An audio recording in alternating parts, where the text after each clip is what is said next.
Hey, Kevin Coco here. I'm with Robert at the Guitar Lounge. So this is Robert.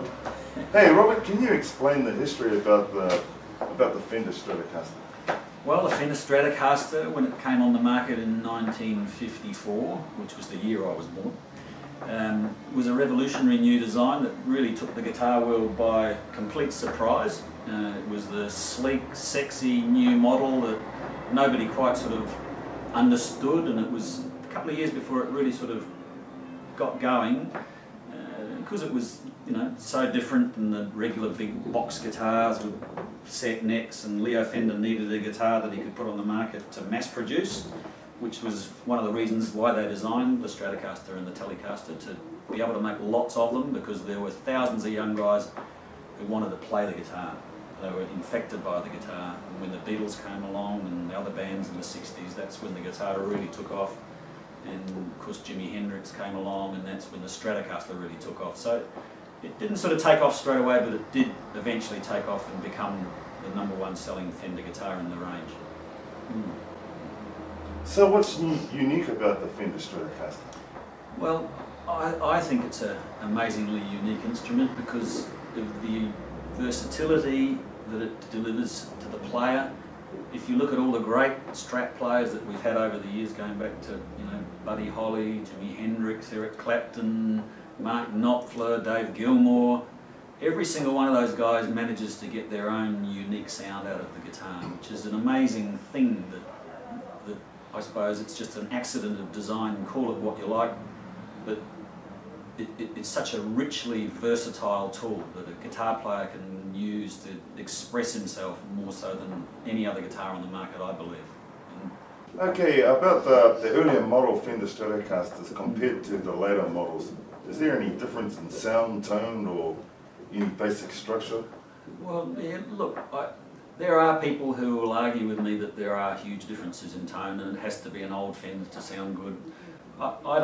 I don't believe that. I've been selling them for 30 years and I'm a pretty good guitar player, and I've played thousands of old ones and thousands of new ones over the years, and I would say, personally, I think a new one is a better playing, better sounding guitar than most of the old ones. I think with the old ones you might have got a cracker one, you know, 1 in 20, or the consistency of them and the way they make them nowadays, they really, you know, Fender placed an enormous amount of effort and put an enormous amount of effort into making their guitars superbly quality consistent.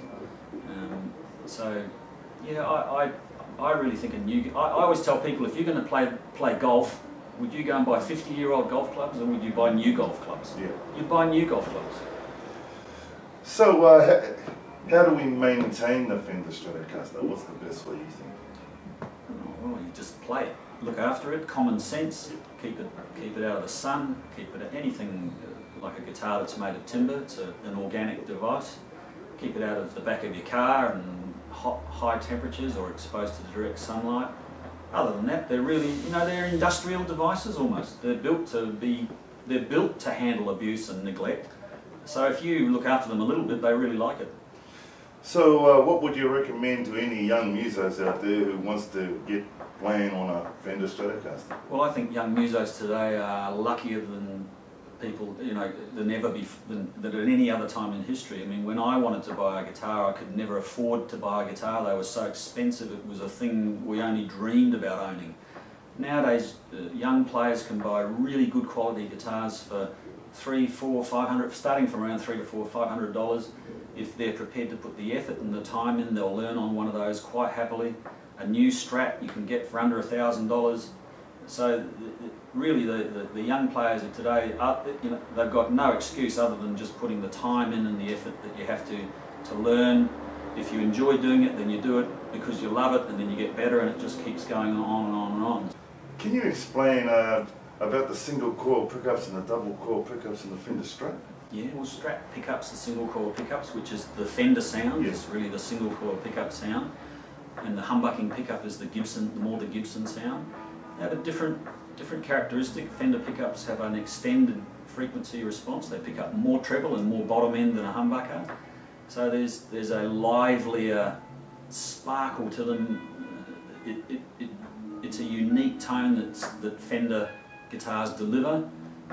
I don't know whether it was calculated to be that way, or whether it was just a stroke of genius or an accident. But that sound has become the signature sound of so many great players and songs and tunes and guitar solos over the years. Humbucking pickups have a great sound too. It's a more powerful mid-range sound which suits hard rock or metal playing better. I think they both have their place.